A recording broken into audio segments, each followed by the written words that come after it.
Hey there, Knicks fans. How you doing? Yes, here we go. They're back.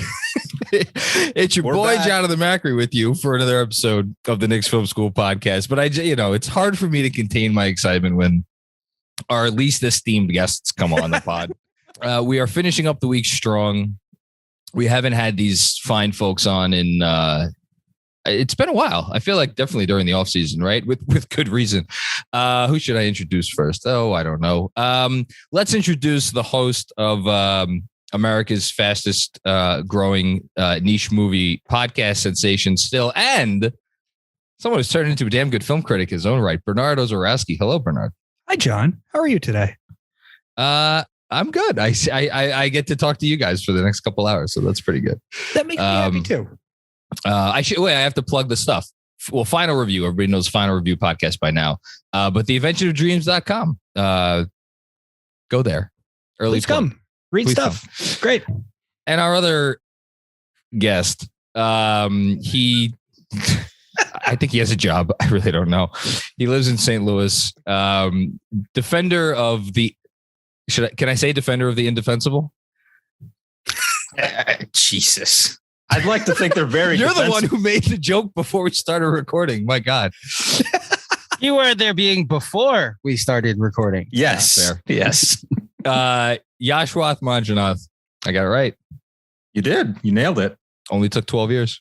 How you doing, Yash? I'm doing great. Have I known you I think I've known you for about it feels like 12 years. Yeah, that's just your Alzheimer's setting in. It's really only been like 7 years.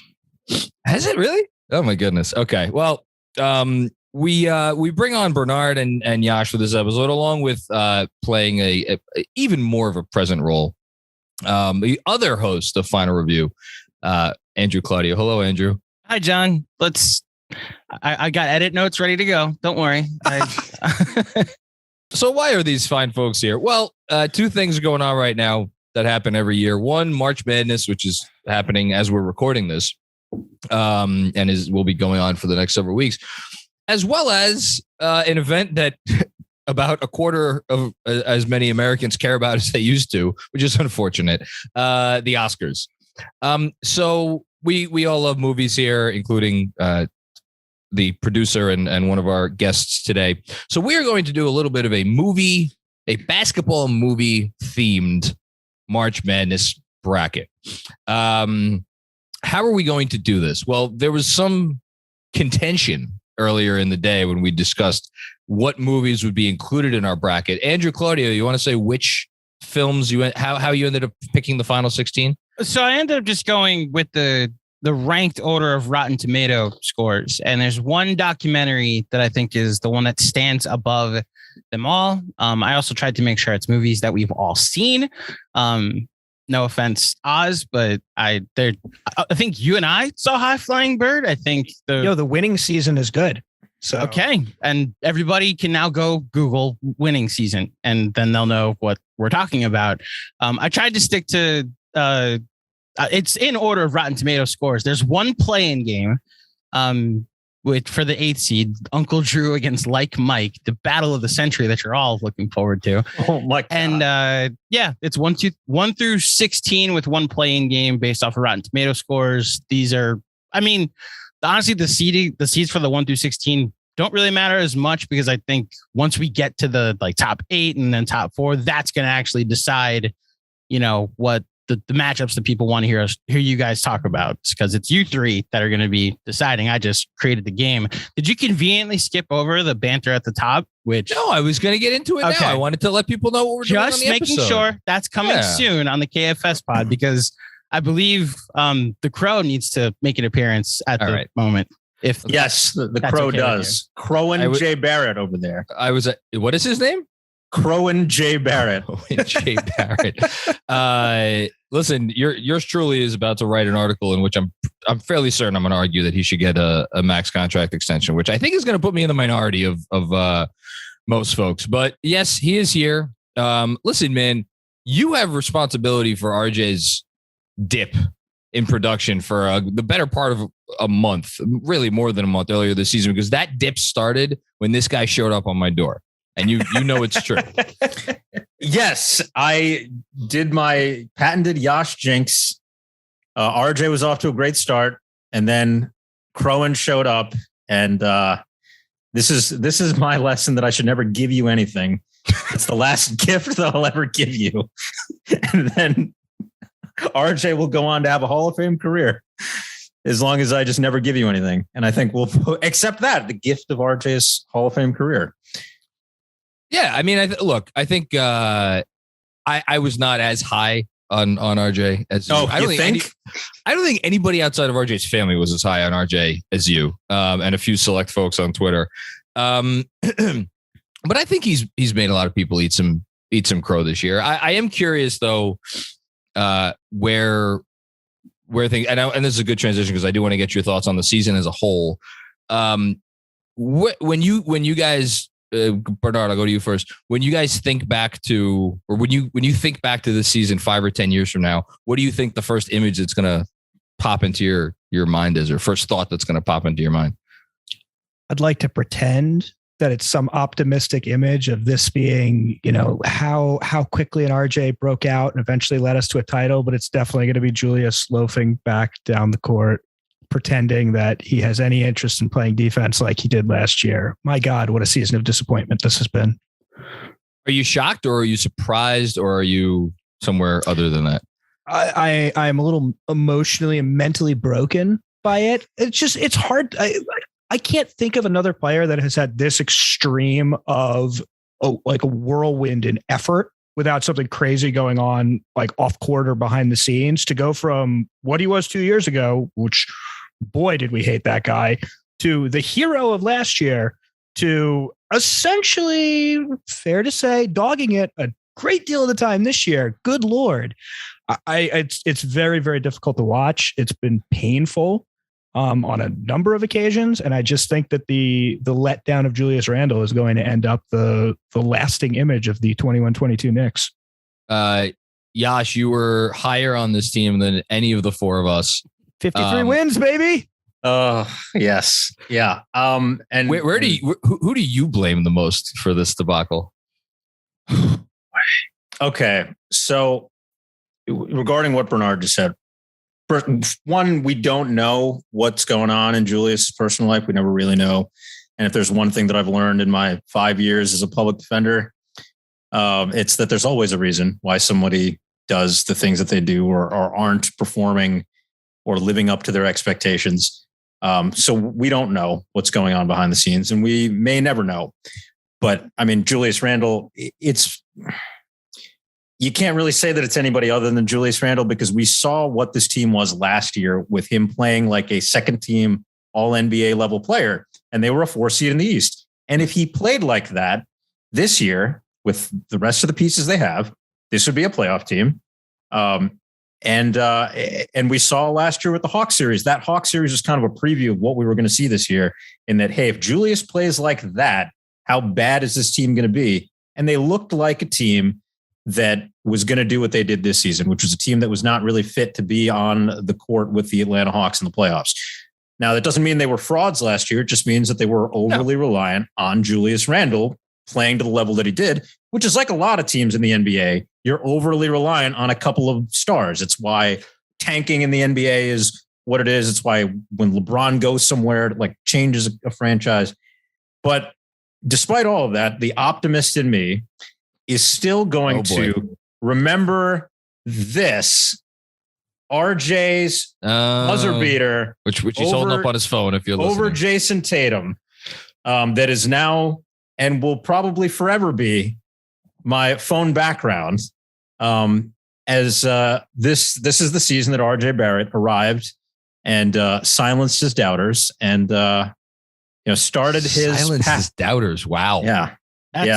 That's the same RJ shot over Jason Tatum that turned the Celtics season around, right? They're 28-6 since that shot. Oh my goodness. Yeah.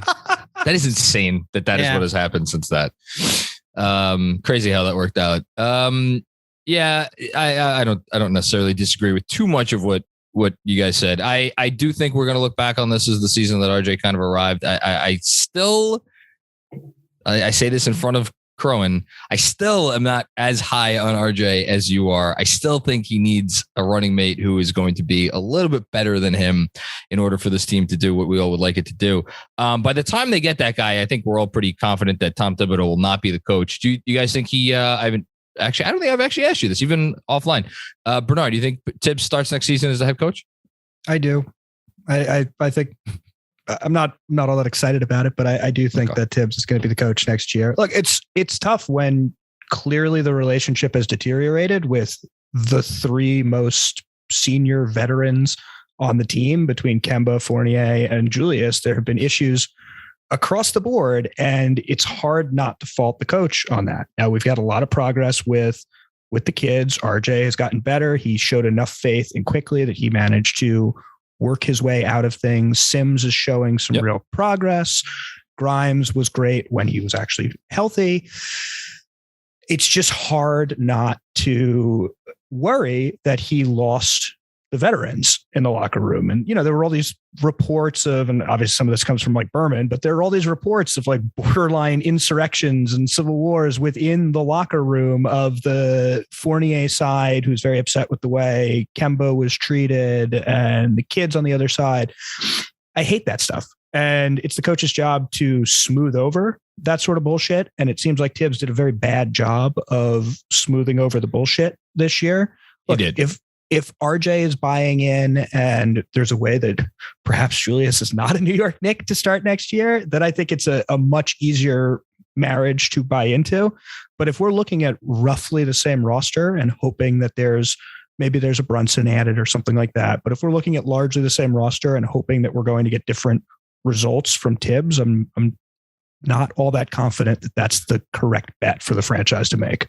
I think those are the two biggest what ifs. Is RJ buying in, and is Randall gone? I will say that more than the locker room stuff, and you, who I believe coined the phrase, the rot is in the walls, you should appreciate this more than anybody else. I'm more worried about the behind the scenes front office snipping to Dolan. And like Yaron Weissman had a piece today for Fox Sports in which he wrote, sources around the league say James Dolan is apparently getting a little frustrated with the fact that his agent turned president has not been able to bring a star to the franchise yet.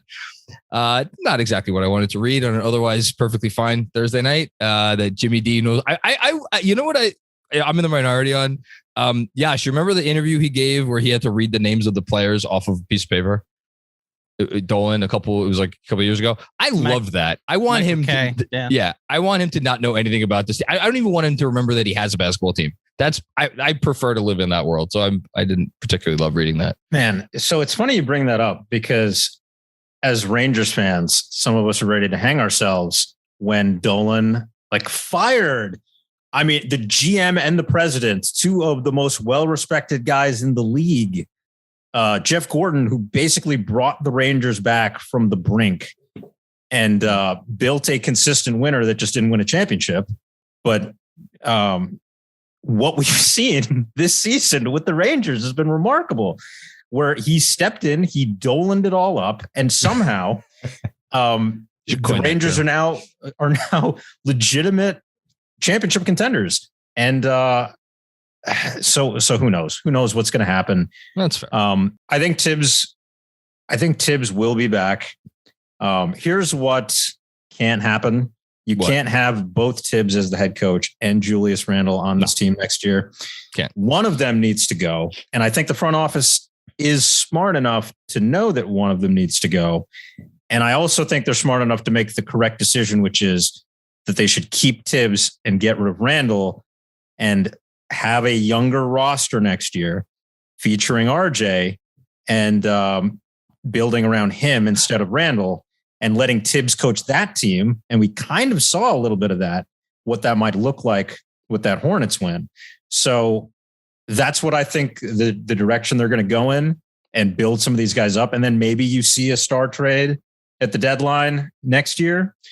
Kind of similar to what ended up happening with the Knicks with that Amari season when they traded for Melo. I think you're going to see a younger, more exciting, faster paced team next year, maybe with a Brunson added in, but Randle gone and and you see some of the young guys develop, and then some of them will end up being moved in a star trade down the road. I'll say this: of the two options, Randall and Tibbs are both back, or neither Randall and Tibbs are back. I would choose option 2. I think it's that important that they get rid of it, Randall. And I think most fans would sign up for that in a heartbeat. Okay, let's get to our seeds.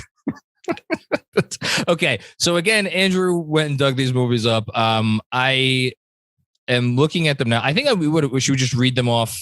Read them 1 through 16. Yeah. Wait, and did you? Okay, with the play-in. All right, here we go. So these have been seeded again in order of Rotten Tomatoes percentages, which again, Rotten Tomatoes percentages are not the be-all end-all. It is just like if you're a critic, you can give it either fresh or not fresh, and then the percentage of critics that give it fresh is what ends up at the percentage.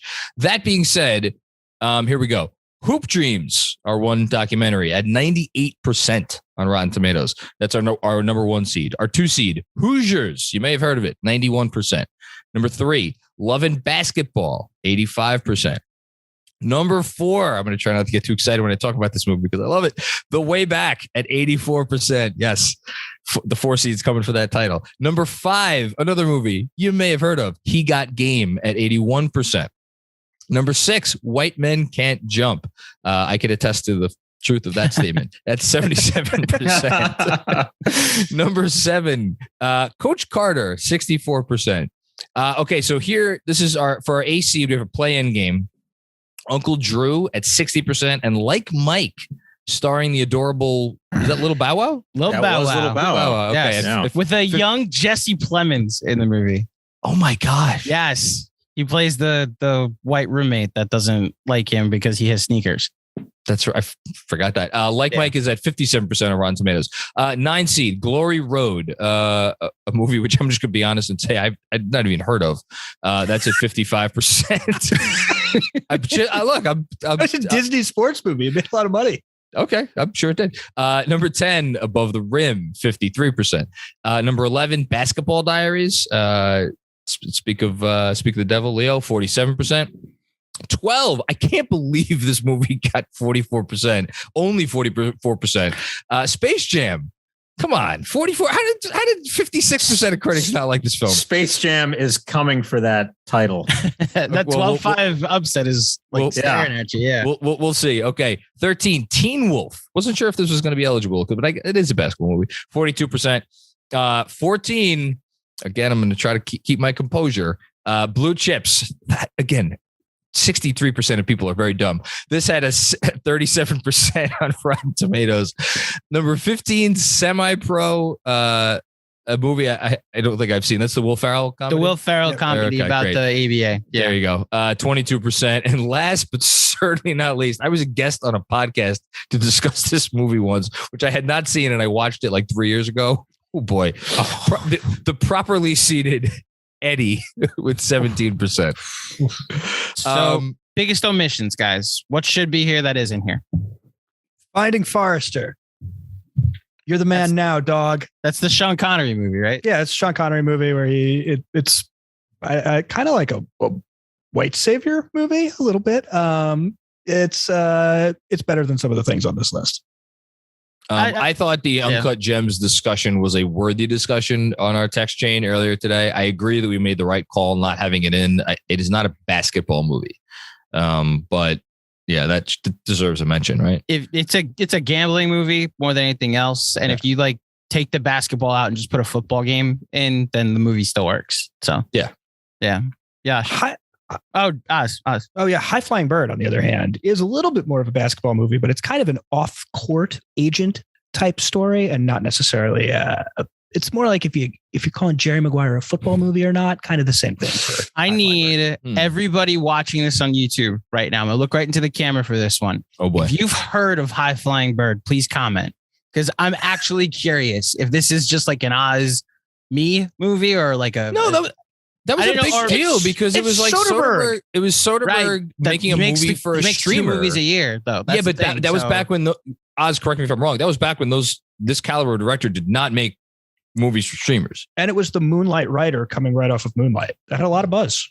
Yeah. Then I continue to ask people of the Knicks Film School audience if you've heard of High Flying Bird, please comment, because I'm actually curious if this is just a movie we know about or if this is a generally known movie to other people in the audience. We'll find out, or just tag Yash. Yash, any honorable mentions for you that didn't make the list that you?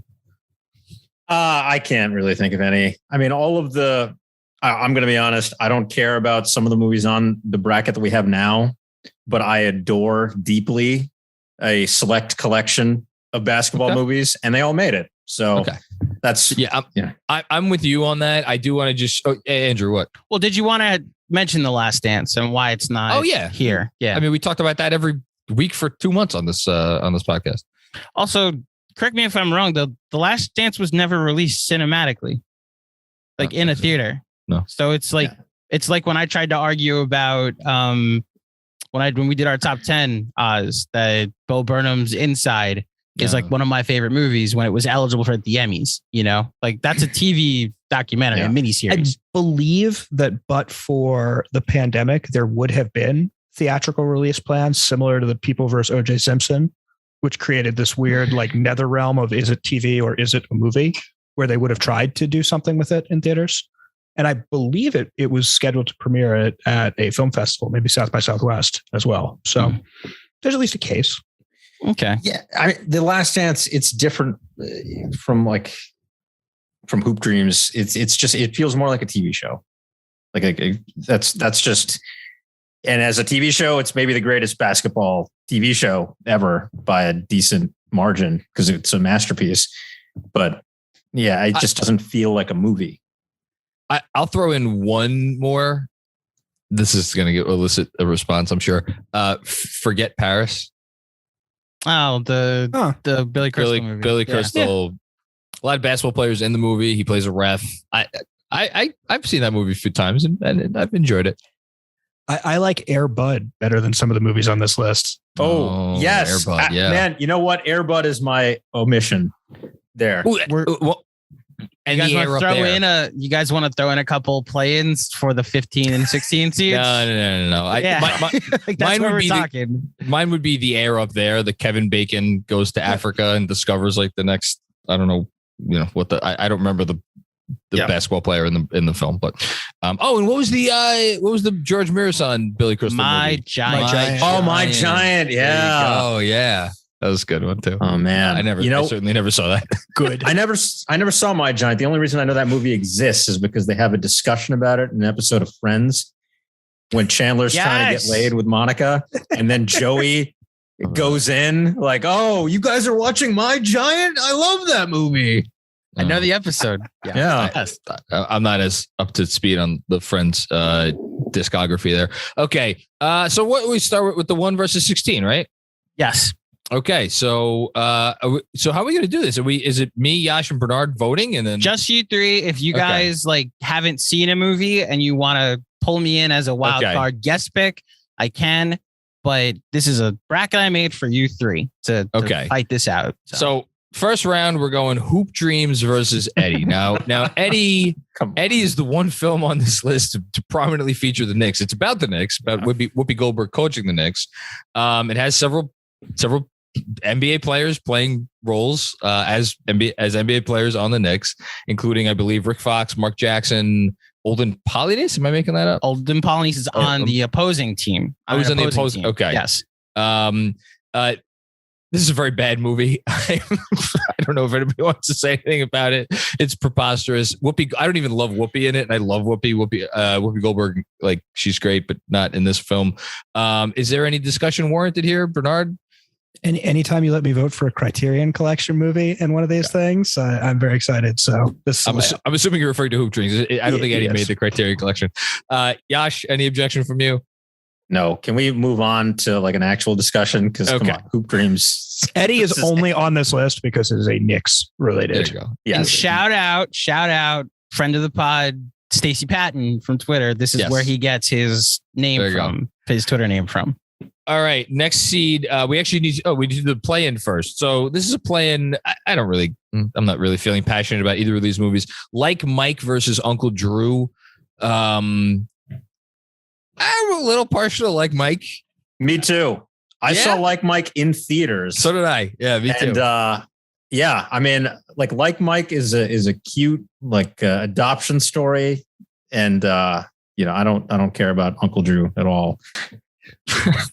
Bernard, I'll just nicely say that I do not wish well towards Kyrie Irving or the Brooklyn Nets, and accordingly, I would be very offended if Uncle Drew were to advance in this bracket. Though I do want to raise the point that Macri, you're actually 11 years older than Yash. What the fuck were you doing seeing Like Mike in a theater? 2002. I was 19. That is a pure kids movie. It's a movie about I've been obsessed with the NBA since I was 9. I can't judge. I see everything. Often by myself, like a weird fucking creep. Why'd you see it? Yeah. I didn't see that in theaters, actually. Wow. Okay. Congrats to Like Mike, who goes on to face our 9 seed Glory Road, which I've acknowledged is not a movie that I've seen. So Andrew, I'll tap you in for this one. So we got Like Mike versus Glory Road. Andrew, start us off. There's some white savior BS in Glory Road across the board. It's kind of a movie about the first ever all black starting 5 in college basketball, the Texas Southern. It's based on the true story of Texas. It's based on a true story. Yeah. You should watch that it. Defeated Pat Riley and the Kentucky That's Wildcats the thing. in the championship game. Pat Riley is in the closing credits talking about the game. Okay. And they made the story about the white coach. So Like Mike won the play-in, right? Yeah. Yes. Yeah. It is no chance against Hoop Dreams, either of these. The basketball's really good, I will say, but Glory Road has just aged horribly. For the kid in me, I'm gonna take Like Mike here. I disagree. As a white man, I should definitely be opining about the white savior movie. But I will say Josh Lucas is quite good in that movie. It's one of the better poor man's Hoosiers coaching performances out there. I'll certainly take it over. I don't know, another movie that we're going to be mentioning in a few categories from this recent ilk. And it has Derek Luke and Makad Brooks, who are both pretty good actors, are 2 of the main players on the team. The basketball's solid. It's well made. It's well shot. It's not like Bow Wow is just weird and bad and embarrassing. So I think Glory Road's a pretty easy win here. Yash. So I'm very happy to be the tiebreaker here because I hear what both Andrew and Bernard are saying, but I come out not being a white person on Andrew's side on this one. Yeah. And also no chance against Hoop Dreams. So Like Mike it is. Okay. Congrats to Little Bow Wow, which is the most discussion Little Bow Wow's had on any podcast anywhere in years. I hope he's doing well. Okay. Isn't he married to Mariah Carey? That's What? Nick Cannon. Yeah. That's Nick Cannon. That was Wow. Mariah Cannon. For a lot I know longer that those than are two anyone different expect. people. Okay. Here we go. Next up, we got, this is our 4 versus our 12. So this is 13. No, 4 versus 13. Okay. Yeah. So our 4 is the way back. And our 13 is Teen Wolf. Wow. Teen Wolf actually, so Yash, save your old jokes. I did not see Teen Wolf in theaters. It's been a long time since I've seen Teen Wolf. I appreciate the Michael J. Fox of it all, but this is very easy for me. The way back, I adored that movie as I was watching it, and it has only grown in my esteem since. So this is an easy way back vote for me. Bernard? I'll give at least a little defense of Teen Wolf and say that is a pretty good version of one of these peak 80s trash movies. Michael J. Fox is good in it, but this is really easily The Way Back. I adore The Way Back, and I think it's Affleck's greatest performance. Robbed of a nomination. Easily. Yeah. Yash? How dare you say that this is a better Affleck performance than The Last Duel? It is. That's a different category of performance. Yeah, this is another easy one. I don't love The Way Back nearly as much as you two do, apparently, but that's because you're not a functional alcoholic. You're right about that. Actually, that's 100% accurate. I'm not a functional alcoholic. When has he ever been sober in court? He's not functional. That's the point. He managed to coach a basketball team to almost a state championship. Yeah. Right now, The Way Back is the clear answer. Okay. Congratulations, Ben. Next up, I say the name of this movie and it elicits like goosebumps. Even though I don't think I've seen it in a while. He Got Game, our number 5 seed, going up against 12 Space Jam.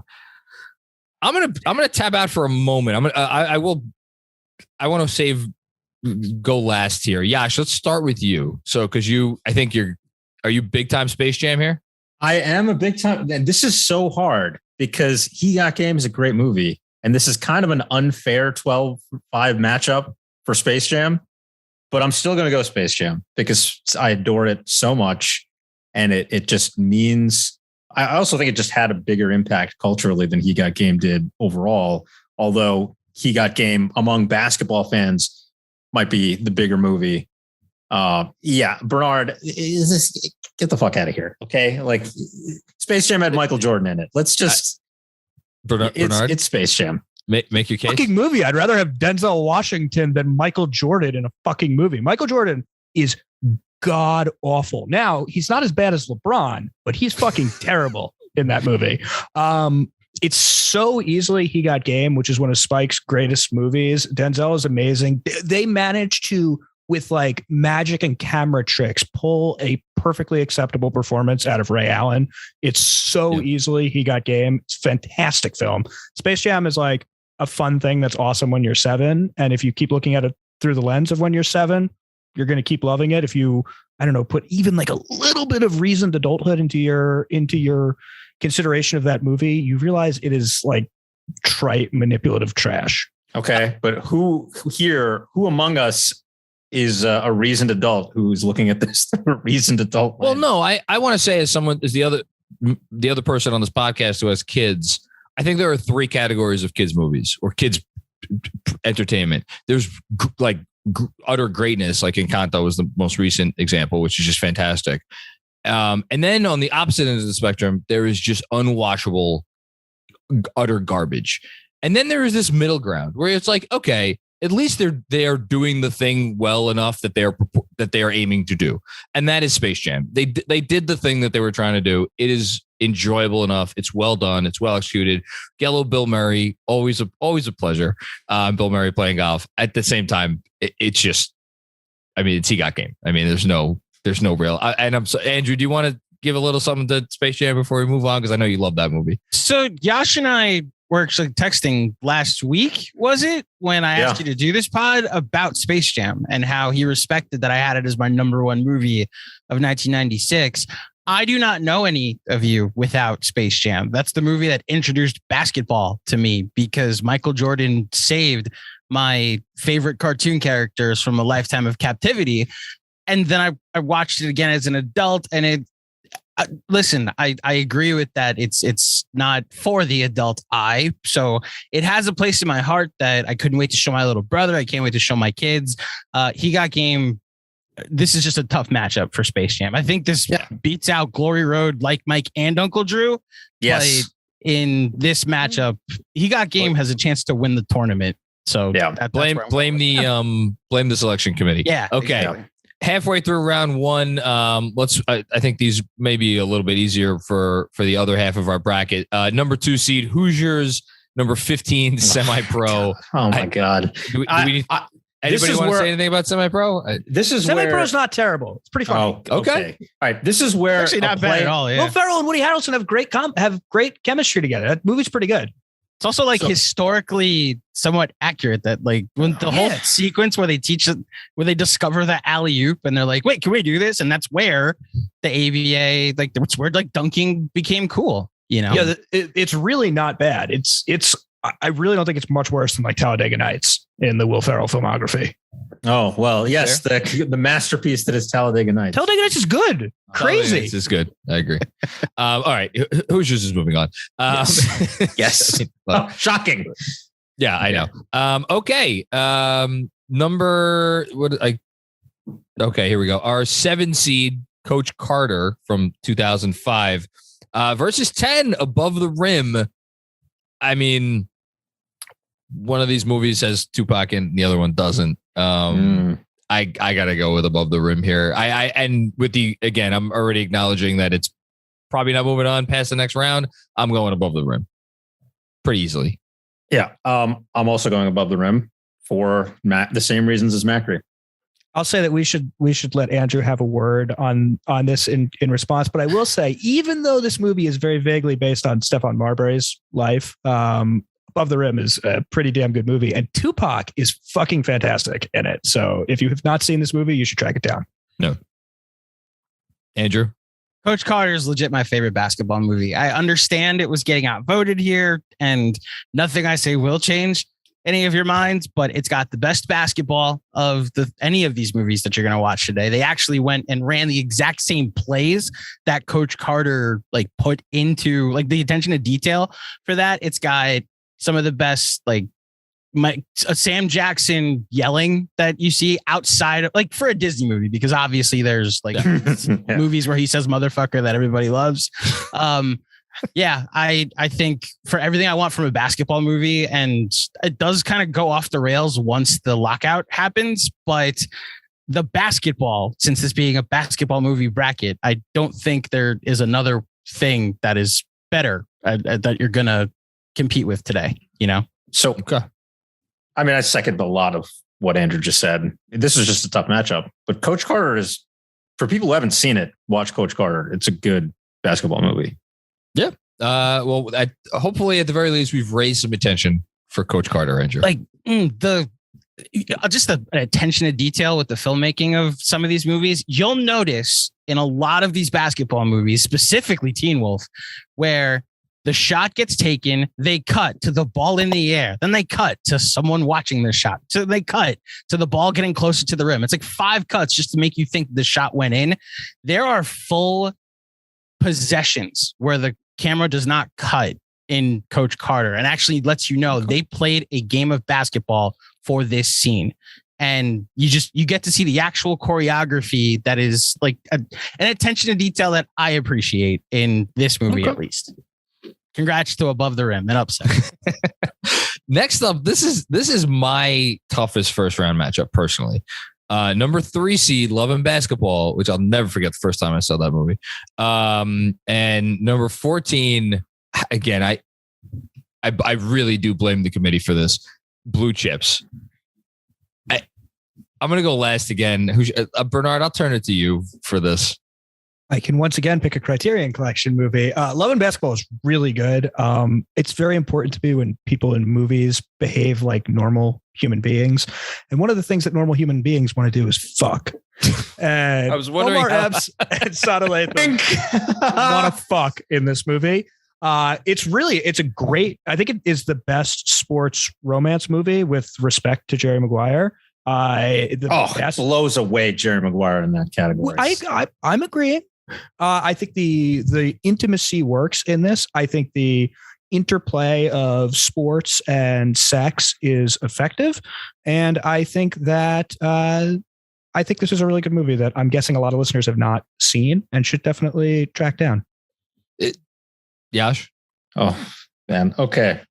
So this is actually by far my favorite movie on this list. Oh, wow. Okay. We've never talked about, like, I adore this movie so much.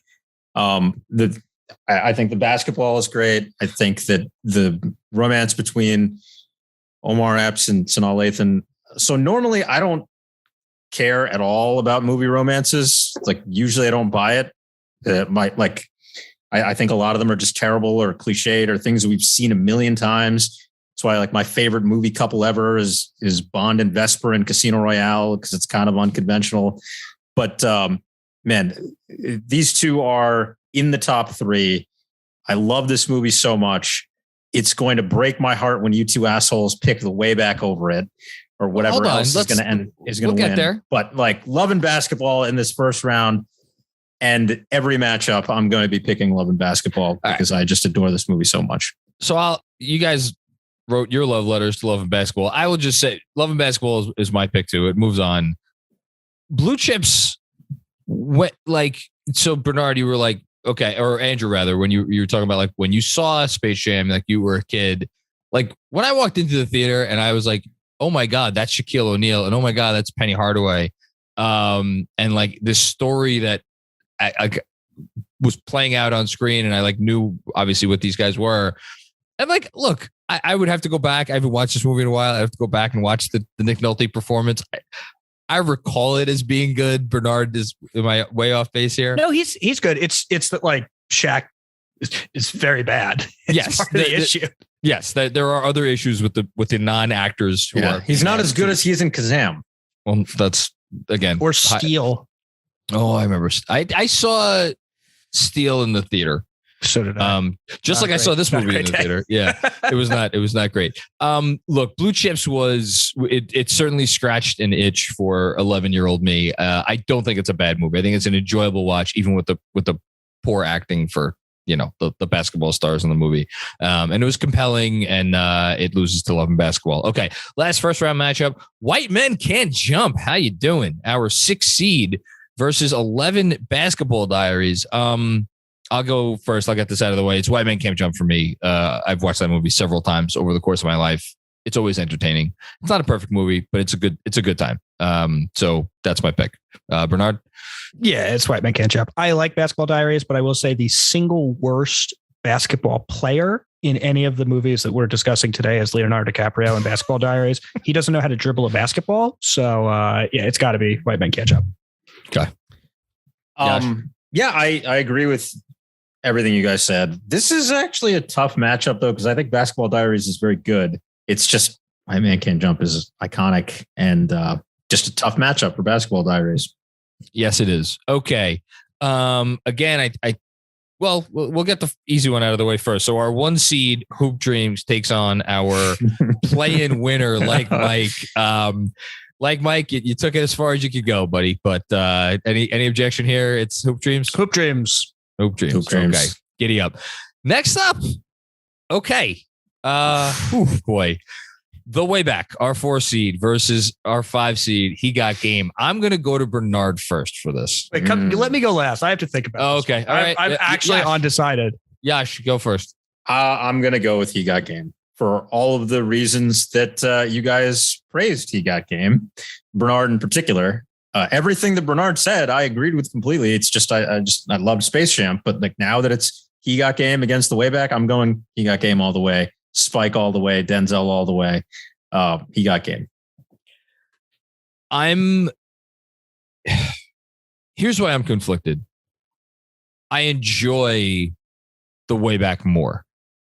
And for as good as Denzel is, I enjoy Ben Affleck more in the way back than I enjoy Denzel, and I appreciate what he's doing, and I appreciate, as we would refer to Bernard, the tapping on the beer cans, like the nuances of Ben Affleck's performance in the way back is just like, I mean, all he does is make I guess soft autobiographical pictures now. Anyway, where I'm struggling here is I think we had a conversation about this at the time it came out. I don't know that I really do truly consider the way back a sports movie in the sense, like, yes, it's a story about a basketball coach, but and yes, that is somewhat integral to the story. We could quibble about this. He Got Game it's a basketball movie. I mean, it's a basketball movie. And it's a movie about a father and a son, but it's a basketball movie. I just want to put Bernard in a tough spot. I'm going to go with the way back. I was hoping you'd make the choice for me. I love both of these movies. I think they're both like 10 out of 10s for me. I think they're absolutely fantastic. But you know what? I'm gonna defer to something that Andrew has said. And Andrew has said he feels the basketball in the way back is reprehensible. So bad. That's some of the worst basketball ever put to a movie. And that's just shaking his head. It's so bad. They don't even play basketball for most of the movie. It's like, it's kids on the court running down the court. Ben Affleck yells. Here's the final score. Next scene, Ben Affleck, what are you doing out there? Here's the final score. It's like, you don't even need to know if they actually played basketball in the movie. Okay. I like these movies roughly equally, but I'm persuaded by many conversations with Andrew that as a basketball movie, and we are deciding the greatest basketball movie ever in this bracket, He Got Game should advance because it is a better basketball movie, even if it isn't necessarily a better overall film. I think this is the right decision. I think we got this one. Okay. Next up, is it our 2 seed? Yes, it is our 2 seed Hoosiers going up against above the rim. Our 10 seed that won in the upset. I'll start by saying, like, I think Hoosiers came out in, I'm gonna guess, was it 80? You could tell me it's 81. You could tell me it's 80. It's 86. It is written down on the Google Doc. Okay. Oh yeah, it's right there. I literally am staring at it. Sorry about that. It is like, there are some 80s movies that have like permeated my like special place, including like Back to the Future, which came out the same year. Hoosiers never did for me in the way that other 80s movies did. So it's like, I appreciate it like for what it is. It doesn't hold that special something. That said, man, I'm gonna go Hoosiers. I feel like it deserves it. If for no other reason than I think other, like, the reputation it carries it carries for a reason. So I'll go Hoosiers. Bernard. Yash, go for it. Yeah, I'm going to be quick because you just took the words right out of everything you said, like, about Hoosiers. Yes, Hoosiers is great. I appreciate its greatness, but it never really clicked for me the same way. And I'm also going to go Hoosiers for all the reasons you said, that it just its reputation and what it means. Okay. But I probably won't be picking it again. I was about to say that this is probably not ultimately going to matter, Bernard. When I was, when Andrew was coming up with the bracket, I was very mad that he didn't have Above the Rim in the first version of it, because I think that movie is good. But I just voted against one movie with an alcoholic coach, so it would be wrong for me to vote against 2 movies with alcoholic coaches. So, with great love to you, Dennis Hopper, Hoosiers is advancing unanimously. All right, and then our last second round matchup: 3 seed Love and Basketball versus 6 White Man Can't Jump. I just want to look. I'm pretty sure it's going to be Love and Basketball here. I just want to say White Man Can't Jump is a good time. It is a fun time at the movies. I love Rosie Perez in that movie. I mean, it's obvious. It's a movie that put her on the map. So, well, actually, no, he got Do the Right Thing is the movie that put her on the map. Yeah. But like, it's the movie where Rosie Perez became Rosie Perez. And like the jeopardy of it all, I what did she answer? Wilt Chamberlain for like a Babe Ruth answer or something, or the other way around? Other way around. Yeah, it's just, it's good stuff. It's going to be Love and Basketball for me. Bernard. Yeah, I agree. I like White Man Can't Jump. It's funny. The Woody, pretty good basketball player. Good. Yeah. Wesley, not so much. So we're going with Love and Basketball here. So I would also like to briefly just defend White Man Can't Jump as an iconic basketball movie. Again, that movie was such a big deal. Yeah, when it came out. Yeah. And if anyone hasn't seen White Man Can't Jump, when we talked earlier about there's a select number of movies on here that I care about and fuck everything else, this is one of those that everybody should see. But Love and Basketball is the clear winner. And I'm going to go watch Love and Basketball after we're done recording this pod, because I just love it that much. And I want to see it again. All right, we'll get back to Love and Basketball in a minute. Now for our final 4, the number 1 seed, Hoop Dreams, versus our number 5 seed, He Got Game. I'm going to start off this one. I'm going with He Got Game. The tougher matchup for me was He Got Game versus The Way Back. This is not as difficult. All due respect to the Criterion Collection, I'm taking Spike. I'm taking Denzel. I'm taking Ray Allen. It's He Got Game for me. Wow. Yash. Oh man. I was not expecting that, Macri. I think Hoop Dreams is the clear winner on this one. Okay. I think He Got Game is great and all, but like, Hoop Dreams is the number 1 seed for a reason. Hoop Dreams is probably the movie that should win. I'm probably still going to pick Love and Basketball over Hoop Dreams in a final matchup if it comes to that. If it gets there, hold on, it's not there yet. Are you taking Hoop Dreams here? But I think Hoop Dreams is objectively the best movie on this list, and I'm taking Hoop Dreams. Bernard. I was hoping that I could go pull a giant Spike Lee book out to show my vote, but alas, the book wasn't where I thought it was. So we're gonna go with a Do the Right Thing Blu-ray right here, and I'm gonna do the right thing, and that's pick He Got Game to advance to the finals. Hoop Dreams is great. I like narrative film. Can you just explain what Hoop Dreams is? I'm wondering now we're at this point in the draft and people might not even know what Hoop Dreams is and why it was a number 1 seed. Hoop Dreams is perhaps the finest sports documentary ever made. It's, what is it, like 1994? Thereabouts, something like that. Great year too for movies. In effect, they filmed 2 teenagers through their like high school season, their senior year, to get a picture of what the life is like of a young basketball player through the process of, college recruiting, the various temptations, the heartbreaks, everything else. It is incredibly insightful filmmaking. It's a groundbreaking landmark documentary in a lot of ways as verite film, like kind of boots on the ground filmmaking goes. But I like He Got Game. I really do. So I'm not changing my vote. Sorry. Hoop Dreams, excellent movie. You should see it. He Got Game's better movie. Okay. I'm okay with it. Yeah, I think we're all okay with it. Okay. So the other side of the bracket, again, I don't want to spend too much time on this because we'll save it for the final. Hoosiers 2 seed versus 3 seed Love and Basketball. This isn't, I'm sure there will be folks that listen to this and like are aggrieved that we're just kind of making this easy. It's easy for me. And Yash, I just want to give you props for talking it up. It is the love story. Like the love story works. The love story absolutely hits home. Those two, again, I'll echo Bernard. They want to fuck. They actually do want to fuck. And no, there's real chemistry between them. And maybe it had to do with the age that I was when I saw it, because I was 17 when this movie came out. So like I was a little bit younger than the characters were purported to be in the film. That probably had a lot to do with it. So yeah, for me, it's Love and Basketball. So Bernard, the other, yeah.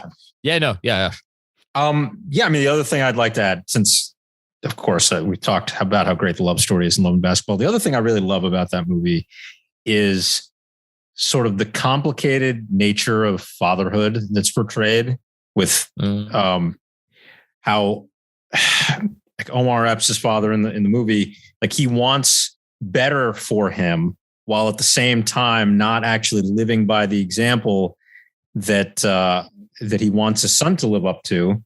But that's the sign of a good father, wanting your son to be better than you were. And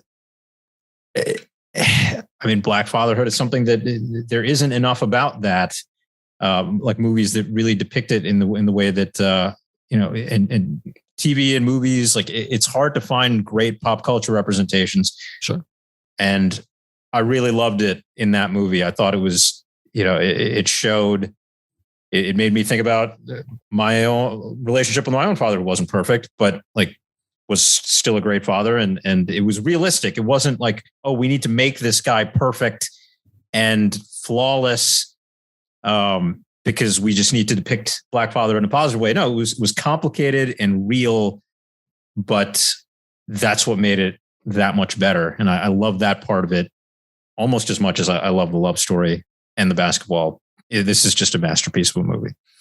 Bernard, any parting words for Hoosiers before we move on?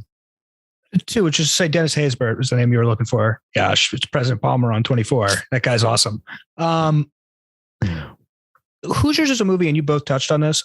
I think I respect it a lot more than I love it. It's very important in building out the archetype of what a sports movie is supposed to look like. But, sometimes the originator or the forerunner isn't necessarily the one that you want to revisit. So pretty easily, actually, Love and Basketball for me here. We had planned to do Hoosiers on final review, and then both of us, we both looked at each other like, I don't want to talk about this movie for 2 hours. I don't want to rewatch it. I don't want to deep dive it. It would be a better movie to do on final review and Love and Basketball. Well, let's get to. Really? Yeah. No awards, no money. Oh yeah. He got That's a game. shame. Is he got game eligible? That might be eligible. I gotta look it up. Did it has to be nominated for an Oscar? Yeah, did right? it get a nomination? That's what I'm gonna look up now. And your criteria for Rotten Tomatoes is what? It would Certified hit fresh. it certified fresh. We Okay. bend the rules, but it made 20. He got game made 22 million at the box office and was not nominated for a single thing. That's a shame. All right. Yeah. Well, let's see if it can take home some hardware here. So, Can- final matchup. He got game. Our 5 seed makes it to the final. This is actually representative of like a 3 versus 5. You like. I don't know if we're getting there this year in the tournament, but You mean 15? We're getting a 15 seed in the final. St. Peter's poppycock. Shout out to my mom. Peacocks. My mom's alma mater. John. Peacocks, They're peacocks, yeah. poppycocks, peacocks. Those are different things. Okay. He got game versus Love and Basketball. I think Yash and I should go first, and you should go last on this one. Sure. Yash, I mean, You know what? Actually, Bernard, you can go first. I'm voting for he got game. okay. Oh, okay. All right. Well, I love Spike. I think Spike is a better director than Gina Prince Bythewood, though she's wonderful. I don't think you have Love and Basketball without He Got Game. And I think a lot of the things that you just praised about Love and Basketball, the parental dynamic, are exactly why I'm shifting so far into the He Got Game side, because it delves deeper into that element of the storytelling, and I think more effectively. So He Got Game is getting my vote. Can I ask Oz to do one thing? Yeah. Again, something we forgot probably to do at the beginning. For those who haven't seen He Got Game, what's it about? I just realized we got to the championship game, and this is a movie that did 22 million. They know Ray Allen was in a Spike Lee movie, but they might not know what the story's about. He Got Game is essentially about the contentious relationship between a father played by Denzel Washington, who would like his son played by Ray Allen to be a wonderful basketball player, and the way that they push and prod one another and the tensions that they have. It's very much a daddy issues movie. And if you listen to Final Review, you'll learn that those are favorites of mine. So He Got Game. Enjoy my vote. Yasha, I mean, you made your case pretty clear. yeah. I mean, and Spike, you love Spike. Spike did produce Love and Basketball. So just wanted to throw that out there. Which means he could have directed and chose not to. Yeah. And for anybody who maybe there are people who don't know what Love and Basketball is about either, Andrew, I don't. Yeah. Go for it. Yeah, I mean, it's about so Omar Epps' character and Sanaa Lathan's character, they're next door neighbors who fall in love with each other and pursue professional basketball careers. But it's about so much more than that, and it goes through their entire journey together and their struggles and their hardships, but then the way they come back to each other, and they keep coming back to each other, and it's just a beautiful, beautiful movie. And I'm going Love and Basketball all the way. Where you leaning, John? This is going to. It's a little bit of head versus heart. What's the better basketball? Here's the thing. There's an NBA player playing the co-lead in He Got Game. And at the end of the day, again, if we're talking best basketball movie, I just talked up Love and Basketball as a love story that I loved and a romance that I loved. He Got Game, as Bernard said much more eloquently than me, one of the masters of cinema that this country has produced over the last 40 years, at the top of his game. Pretty close to the top of his game.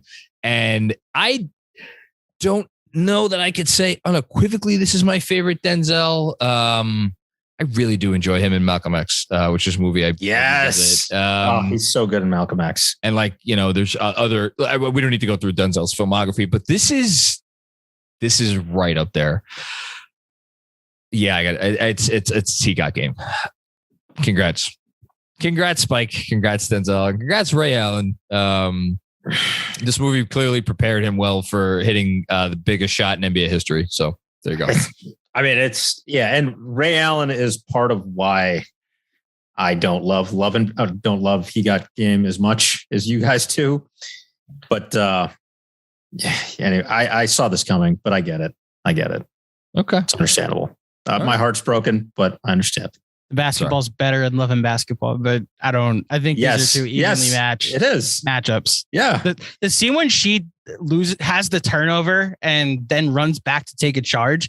Name another movie where the most exciting like game-winning play is a defensive like charging foul. Thank you. They make it filled and they make it like dramatic and tension filled. It would be like in real life, the most important play of the 2016 NBA Finals, while Kyrie gets the love, people remember the LeBron block. Imagine if that was like the cinematic moment. They chose a defensive play. Isn't it like the swinging bunt in Major League? Roger Dorn's swinging bunt? Something like that. Yeah. So like in the same spirit. And by the way, there's Rudy. It's like Rudy. Oh, yeah. Special teams. Oh, special teams play. Yeah. I mean, look, I think this was an even matchup. And if you want to go with the better directed film, I'm not going to question it. To defend the basketball and he got game, making it believable that Denzel beat Ray Allen in a game to 10 and actually made Ray Allen look frustrated that like make it believable that this NBA player is losing games to Denzel Washington is pretty immaculate directing. There's some pretty long takes in the basketball. Too, no, it's not bad. Denzel's clearly like going for it a bit. Denzel's a high school player of some quality. Played at Fordham. I was about to say Fordham guy. Yeah. Fordham Ram. This was a lot of fun. Okay. We are now going to sign off here. Thank you everybody for checking out another episode of the Knicks Film School Podcast. Yash, do you have anything to plug? Oh, just follow me on Twitter at Yash Manjanath for my thoughts on the Knicks, football, life in general, the criminal justice system, and because I am a public defender and now I defend people who are accused of capital crimes. That's my new job. Congratulations, by the way. Thank you. You're killing it, man. You're killing it. Doing God's work. And also Invention of Dreams and Final Review, but I'll let Andrew and Bernard talk more about those. Well, Yash is a regular contributor to the inventionofdreams.com, which you should come to. And in the next week or so, we're going to be launching a revamped version of the site. I actually just looked at the specs before we hopped on today, and it looks really good. So, come to the inventionofdreams.com. Follow me on Twitter at Ozone Movies, and follow the Invention of Dreams on Twitter at Inventive Dreams. I love it. I love when you guys talk movies, which we're about to go do now on this week's Patreon pod. So if you're a Knicks Film School patron, you have more of these guys to look forward to. I'm sorry that's happening to you, patrons. And if you're not, clearly you're missing out. We're about to go do our sports movie draft. So again, shameless plug for Knicks Film School Patreon. And we will have a special guest post game on Friday. Oh yeah, Andrew Claudio. I forgot I'm doing the post game tomorrow night as I go enjoy a date night with my wife for the first time in a while. So go there, and then our special live Sunday show, me and Jeremy after the Pistons game. All right, thanks everybody. Take care and enjoy your weekend.